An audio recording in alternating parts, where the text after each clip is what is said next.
So I'm here with Nick of Smart Money, and we're going to do a back and forth interview style video. And we're going to be covering high PE stocks and why they might be better picks. And we're going to be using Peter Lynch concepts to do that. So hey Nick, let's jump in. How you Hey doing? Sal, how's it going? I'm doing well here on a Saturday. Good to be here. I'm in Florida, and obviously you're in California. We're in two sunshine states. From east to So west. east to west, there you go, east-west connection.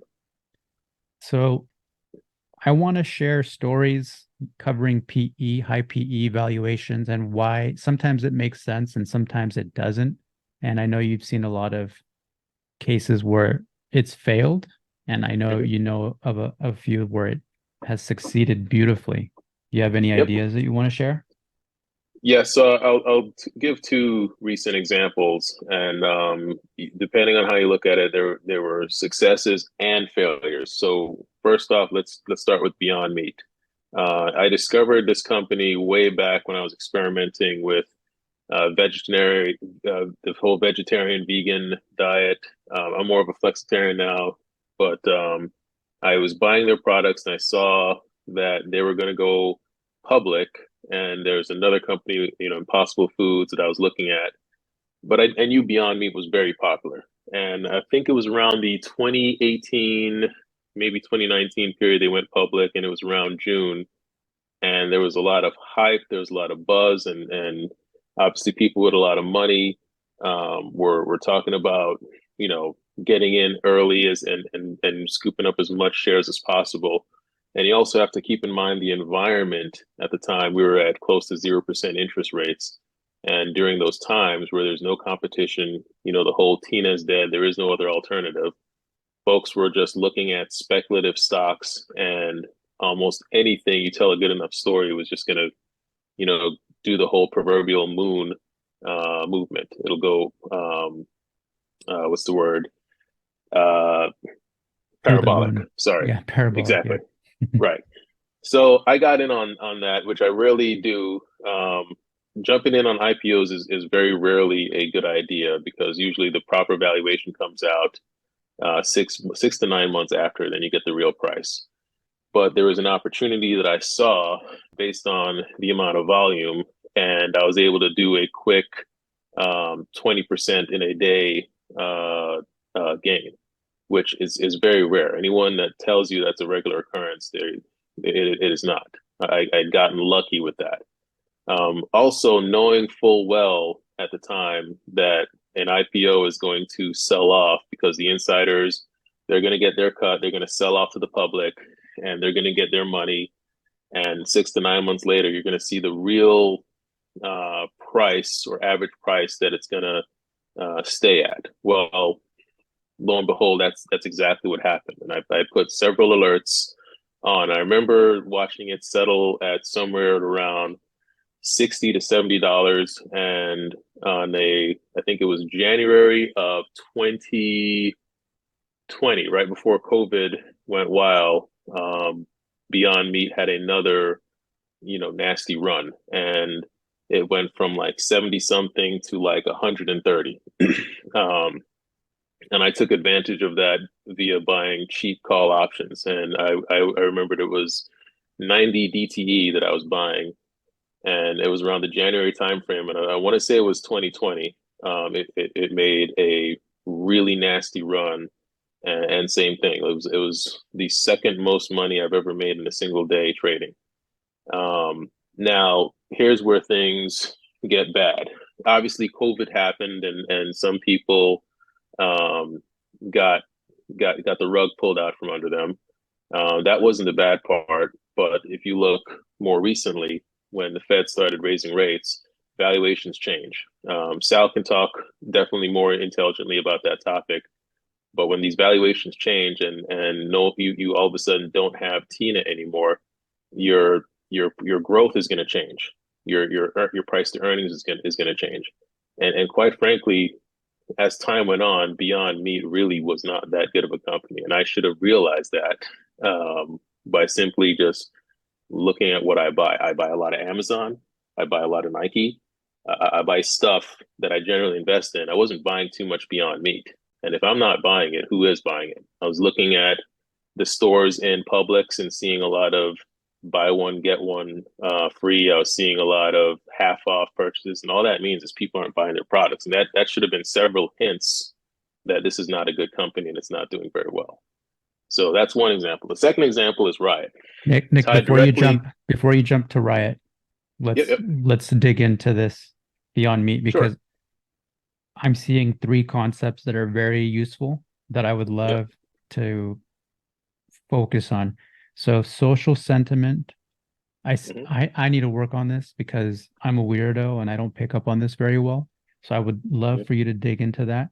The second one Yeah. is trading something that's new at IPO. That's a Yes. concept. And then, like you said, when the dust settled, the real valuation is what people started to process.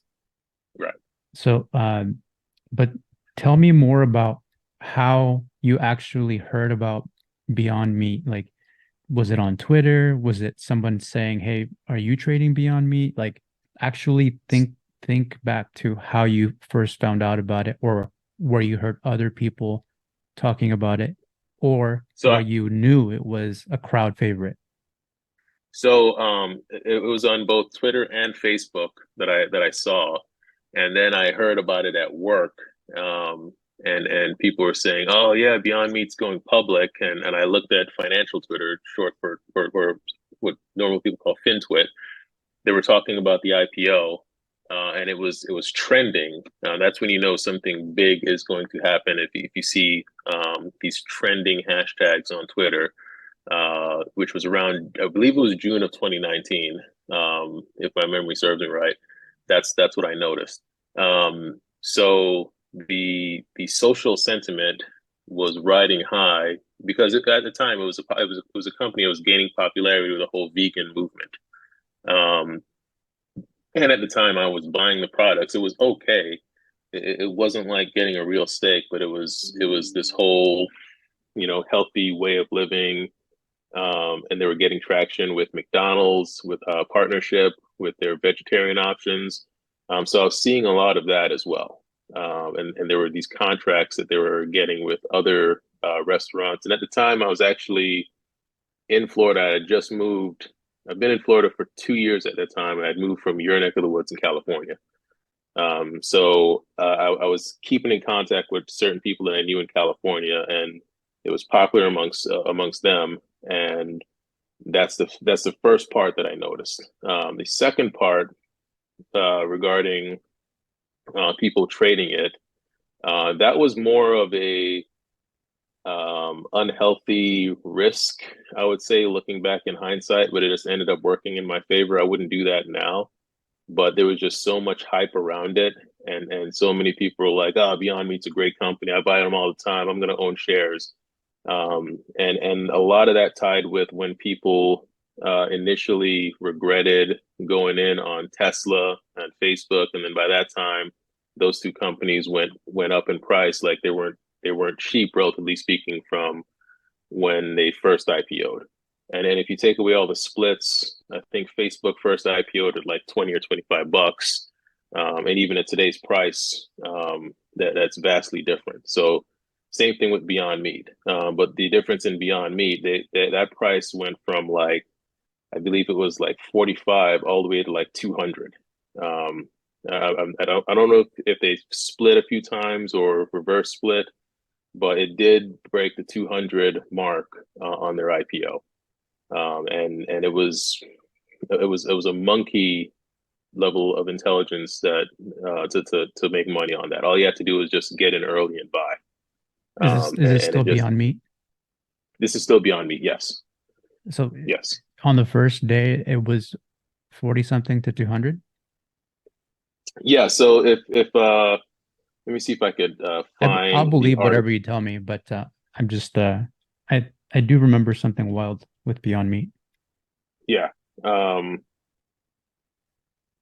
Yeah, it started. It was initially for $25 a share, but that never happened Can I because I just I I actually. point out my shirt, Meat to please uh you?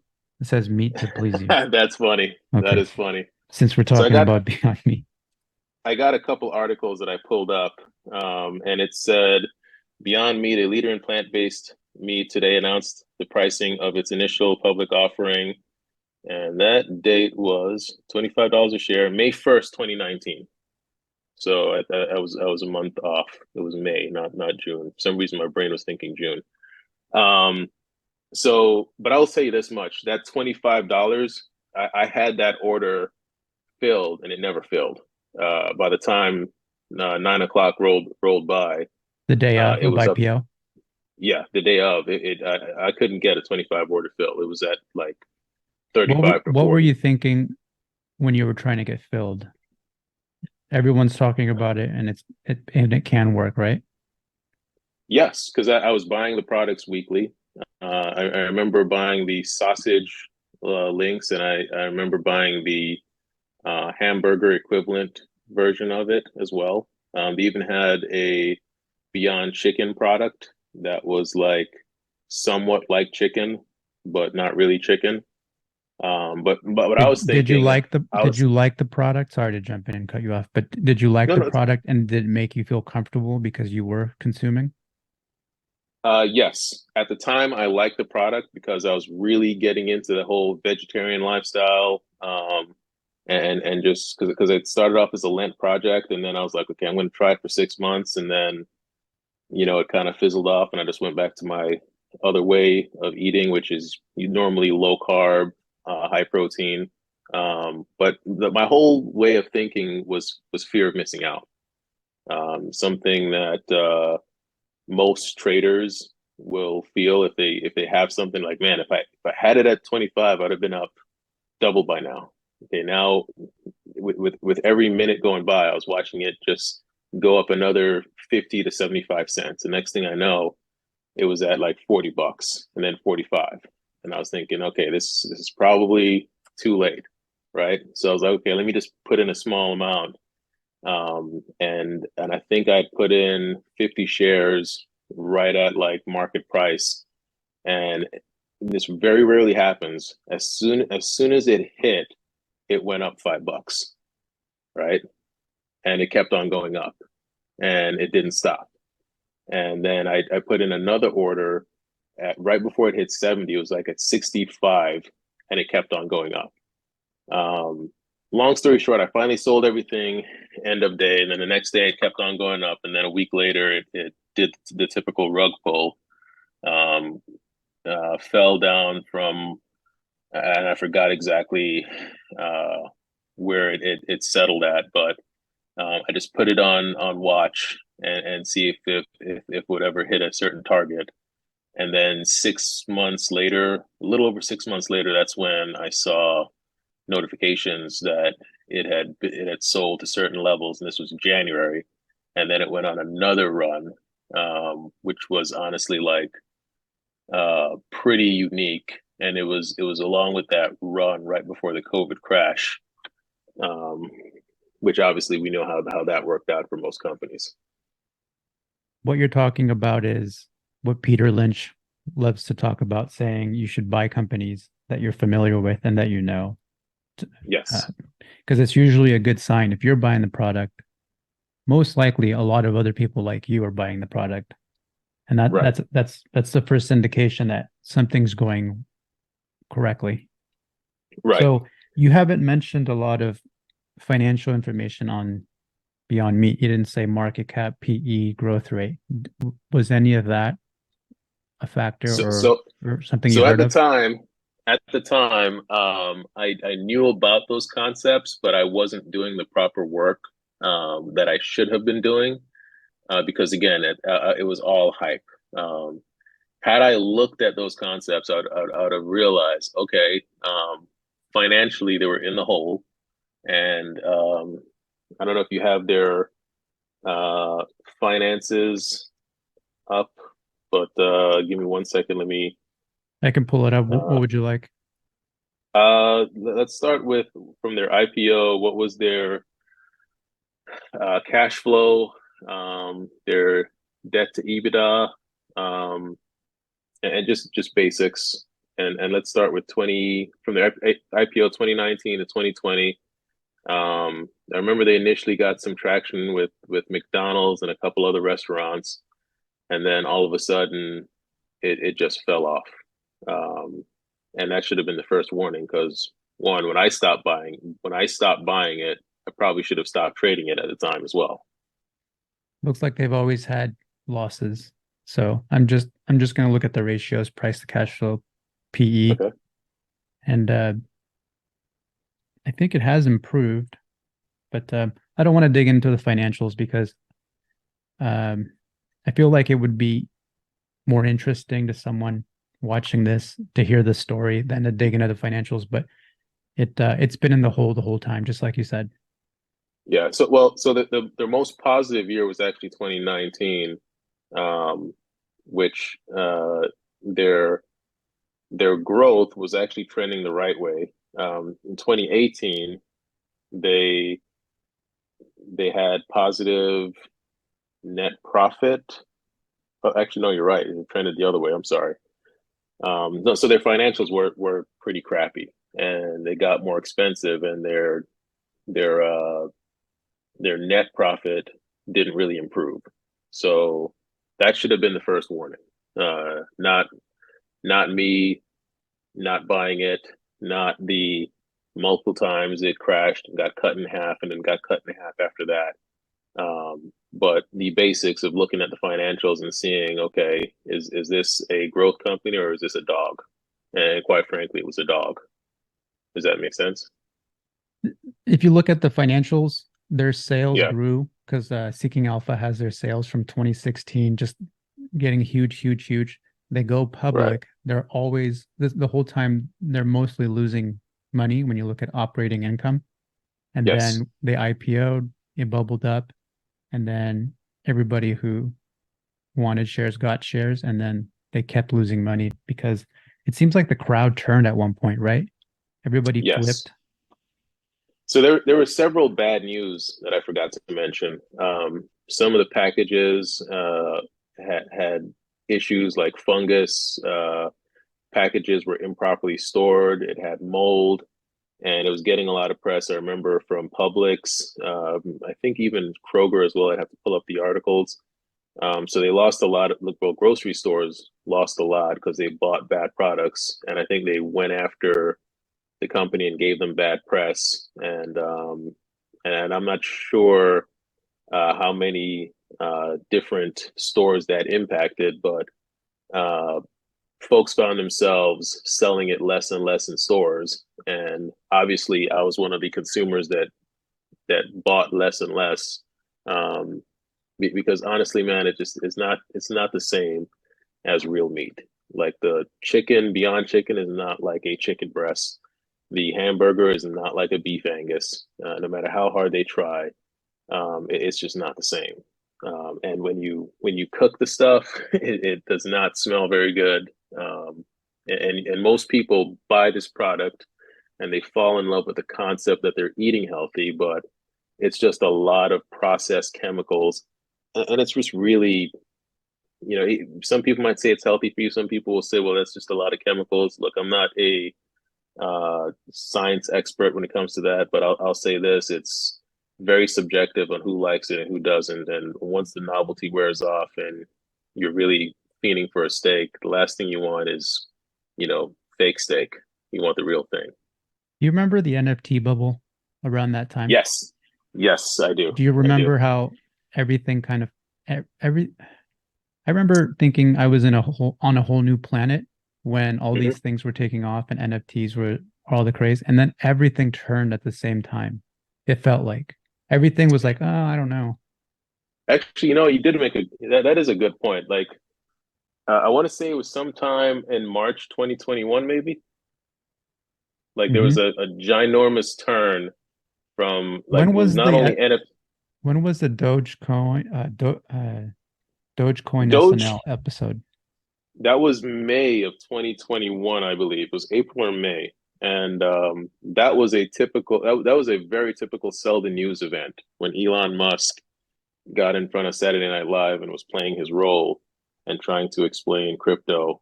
Um, and I knew something weird was going to happen because I was tracking Bitcoin and Ethereum and several other cryptos, and it was not when I was tracking it, there were not a lot of buyers that were there from February and March. The sellers were outpacing the buyers for like a couple weeks, and I was like, something weird is happening, and it's not positive news in crypto. The volume of the sellers just kept growing larger and larger, and the volume of the buyers kept decelerating, if you will. So you're right. There was a mass turn sometime around that period in I want to say it was second quarter of 2021. Yeah. Let me pull up. So they slow down around that time anyway. Mhm. Yeah. But let's look at price to sales because they were never profitable and their PE doesn't make sense. You can't look at a company like that. If you look at their history, they were doubling. They were a little more than doubling every year. Hmm. In 2018, they went from 87 million, or it must have been billion, 87 billion to Yeah. 297. Is that right? I'm going to assume it's billions. Um, and then they from 300 in 2019 to 400 in 2020 and then 464. So they flattened out their growth from 100% a year to almost flat. And their Yeah. price to sales was 32. 32. Is that no, that can't be right. When they IPO'd was 54 times sales times revenue, Hmm. 71 at the peak. And then now it's at 2 times sales. So anytime a company's at 40 times sales, that's usually a red flag. Remember Palantir Yeah. when it bubbled? It was Yep. around I do 40 remember times that. sales. Remember when Tesla peaked out? Yep. It was around 30 times sales, I want to say. Hmm. So, and then when I calculate companies that grow at 25 to 35%, Yeah. that's about a decade's worth of growth. 40 times sales this current year, if you grow it out, it's a decade's worth of growth. So if you pay up that 40 times price, the Hmm. real value of the company will take a decade to fulfill that price you paid for. Usually. And that's if And it goes to everything what goes if everything goes well. and it goes to what you what I normally hear you say. You're paying too much for a company that's growth is priced in 10 years from now, which isn't even guaranteed. And that really stuck with me. Absolutely. I'm trying to find a good story that explains that, but you're buying a seed, but you're paying the full price of the tree. And Right. I think that's a good one. Or you're buying a piglet, but you're paying for the full price of a pig. And Right. I stick to farming concepts because I'm a Mexican and it's just easier for me to understand and explain. But uh, Um, that's the major issue for investors: getting excited, getting the story right, but not looking at mhm. at the price per value.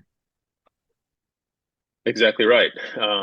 And I can understand the farming concepts as well because I I'm a fan of farmers and I do like the whole property concept, but more importantly, there are no guarantees for certain companies like these, like a growth company. And if it's too expensive, and especially if you have warning signs like that magical 40 number uh, that you talked about, would what does that mean exactly? If they get in trouble, this thing goes to zero, and then what happens to your investment? It goes belly up, and no one wants to lose capital, and no one certainly wants to see their capital get cut in half, whether you put 5,000, 10,000, or 20,000 in there. Does that make sense? Yeah, absolutely. Perfect pricing, perfect conditions Mm-hmm. have to work. So this So thing is so saying we're hitting a So looking at this company right now, and I haven't bought this a product from Beyond Meat honestly in well over 3 years. Um, and I'm seeing the earnings. It's even though it's above its 3 year average according to MSN money.com, that really doesn't mean much because it's ignoring everything else prior to 3 years. It's still trending down, even though it's a little blip up. Revenue year over year is growing slower. Um, Operating margin, it takes a lot for it to operate, and the net profit is still not there. But the MSN money assesses it as at a good value when only comparing it to the 3 year average P&E ratio. Can you talk about that? Oh Because yeah. I think I that's mean, very this is misleading. why it's so hard to be an investor because Right. if you don't know how to do your own math, you get tricked by old data and Hmm. people who also don't know how to calculate uh, present value of Okay. future cash flows. I'm looking right now at Seeking Alpha, and all the analysts that they have on the earnings are saying there's 14 analysts, and the aggregate says that they're going to lose money for the next 3 years. So if I was going to calculate the cash flows, it's all bad. Hmm. It's just negative, negative, negative, and then you shrink that, and it gets worse. Hmm. So this is a problem. It's under a billion market cap now, and then if Yeah. you look at so there's no way this is a growth stock because it's losing so much money. This is a matter of when will it get so cheap that it's below liquidation at bankruptcy. Unless they turn it around, the only thing an investor would want with Beyond Meat is to pick at the carcass at this Now, point. so this is a scavenger uh paradise, and here's okay. So here's my next question. Um, this can potentially be a goose egg or a BK, right? Bankrupt. Uh, there's no doubt. I mean, I'm looking right now at the balance sheet. They have Hmm. 1.2 billion in debt, 300 million in cash, so they're underwater on their balance Right. sheet. There's there's Right. there's nothing to play with here. So this is one of those things where even at this price and on its earnings per share, uh, this is still not cheap enough to even take a risk. Would you agree? It's a black hole, This is, dude. It's a black hole. yeah, Like they're gonna need more money because the business doesn't work. So right. any investor who buys is gonna get diluted because they're gonna have to pound on, they're gonna print shares, and it looks cheap because if you just look at a stock chart, hey, it's on the ground. Mhm. How much Yeah. cheaper are you gonna get? But if you don't know how to read financial statements, you realize that this is a crap business, and if you buy it, Hmm. you're financially illiterate. You're going in the event horizon of a black hole, like you said. You're going to argue with 14 analysts who do this for a living. Like the Nope. odds are stacked against you. And and there you have it. So this is not some so let's look at big picture. I would put this in a no-go category if, let's say, the Feds said they're going to start cutting rates, and if we're looking at stuff that seems cheap, this is not one of them because just like you said, their cash flow to their debt, this doesn't make any sense, and they're going to have to do drastic changes which would harm the investor and even the trader, and it's just not worth the risk. There's 16,000 other stocks, and Right. I've got a list of, you know, 20 fantastic ones. I'm not going to touch Beyond Meat for any reason. Can you, in Okay. the last 5 minutes that we have, can you summarize the lessons, the best lessons that Beyond Meat has given you? The best lessons that this company gave me is one, if it's too good to be true, it probably is. The crowd is not always right. Most of the time, they're wrong. And three, if you're not invested in it, and I'm saying this as a dig on myself, I buy products from Amazon at least monthly. I buy, Nike products. I like to work out, whether it's sneakers, athletic gear, whatever, right? I buy products from, Kroger, various other places. Those are places where I know I have faith that people are spending money. I go to those stores and I see people buying tons of stuff and sharing deals with me, right? With Beyond Meat, there were several warning signs that I had ignored at the time of the hype because I just kind of got tired of eating their products and it just wasn't tasting good. And that whole novelty of trying to, you know, do this different healthy lifestyle was just wearing off. And if it was wearing off on me and I'm not seeing the hype around it, those are several clues. And the final one, cash flow and fundamentals rules all. That would have been the biggest lesson right there, knowing full well I would have gone short on this bad boy when it crossed $200. Had I been privy to the financial information and disaster that was unfolding. So those are the lessons learned. I love it. Those are great takeaways. I'm really glad you shared the whole story because we were able to inject a bunch of financial concepts that, we both think are important. Appreciate it, Sal.